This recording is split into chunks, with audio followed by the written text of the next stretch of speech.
A pregnant woman's routine shopping trip turned into a nightmare when a corrupt cop crossed the line, until 15 Hells Angels bikers witnessed everything and refused to stand by.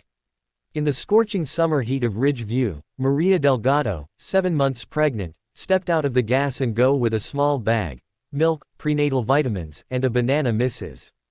Patel had slipped in for free. Her budget was razor thin since Carlos's factory hours were cut.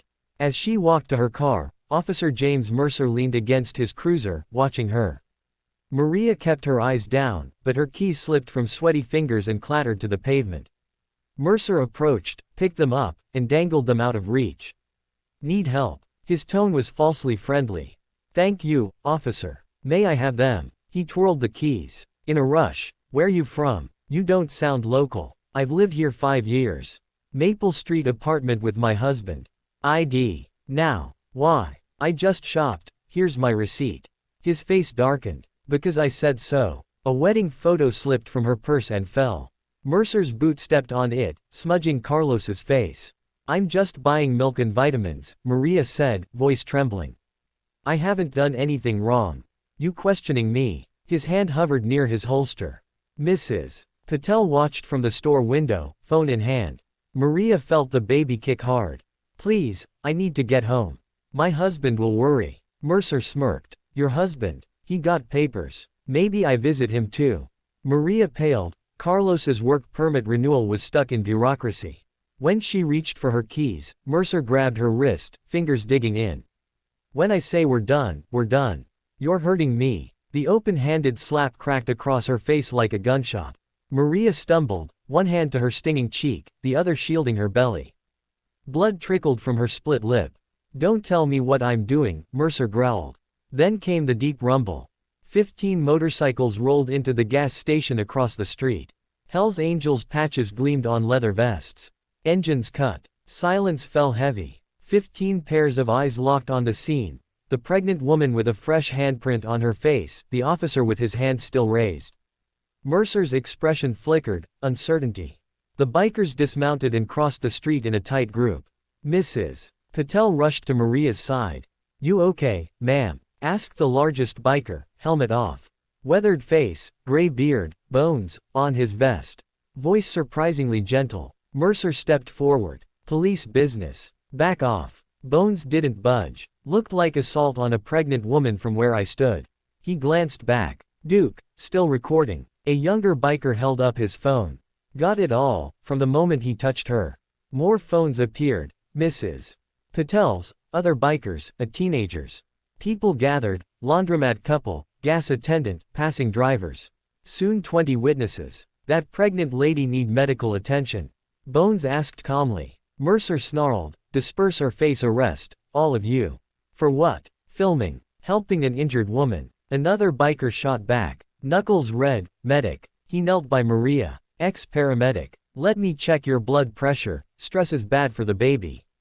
Maria nodded weakly. Mrs. Patel helped her to a bench. The medic spoke soothingly while checking her. Mercer reached for his holster but froze. "Too many cameras." "You're making a mistake," he hissed at Bones. "You don't know who you're messing with." Bones smiled thinly. "Actually, I do. Officer James Mercer, badge 4873. We've heard the stories for months." Sirens approached, but the crowd grew bolder. A woman stepped forward. "He took $200 from my son last month, said the ticket vanishes for cash." Another, "Pulled me over 3 times in a week.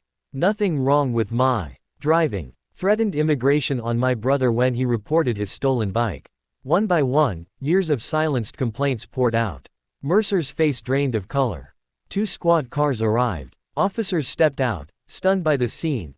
Angry crowd, protective bikers, isolated Mercer surrounded by recording phones. Sergeant Wilson demanded, "What's going on?" "Your officer struck a pregnant woman," Bones said plainly. "We all saw it. We have proof." 3 months later, Maria walked into the courthouse cradling her newborn daughter, Esperanza, Hope. The baby arrived healthy, with Carlos's dark eyes and Maria's stubborn chin. Carlos walked beside them, hand gentle on her back, dressed in a pressed shirt instead of work clothes. Familiar faces waited, Mrs. Patel cooing over the baby, townspeople who'd shared their stories, and, Against the back wall, 15 men in plain clothes. No patches today, but Maria recognized Bones instantly. He nodded respectfully. Inside the hearing room, Mercer sat alone in a too-big suit, eyes down. The police chief read the verdict: guilty of excessive force, abuse of power, multiple policy violations. Employment terminated immediately. Badge and weapon surrendered. Civil rights charges pending. Mercer placed his badge on the table with shaking hands and walked out without a word. Outside in the spring sun, Maria paused on the steps. Esperanza cooed softly, tiny fist around her finger.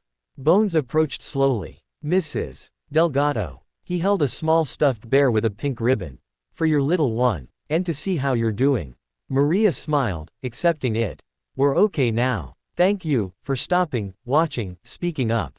Bones nodded. Community takes care of its own. He looked at the baby, tough face softening. What's her name? Esperanza. It means hope. Perfect. He touched the bear's paw. Tell her when she's older, more good people than bad in the world. Sometimes they wear unexpected faces. As Bones rejoined his brothers, Maria looked around. Mrs. Patel, neighbors, former strangers, bikers, even Sergeant Wilson who'd pushed the investigation. Different lives united because they refused to look away. Carlos wrapped an arm around her. They descended the steps together. A motorcycle engine started down the street, no longer menacing, but comforting. Maria kissed Esperanza's forehead and whispered, "Your world is going to be better than mine. I promise." The baby opened her eyes briefly, taking in the faces of those who'd made that promise real, then drifted back to sleep.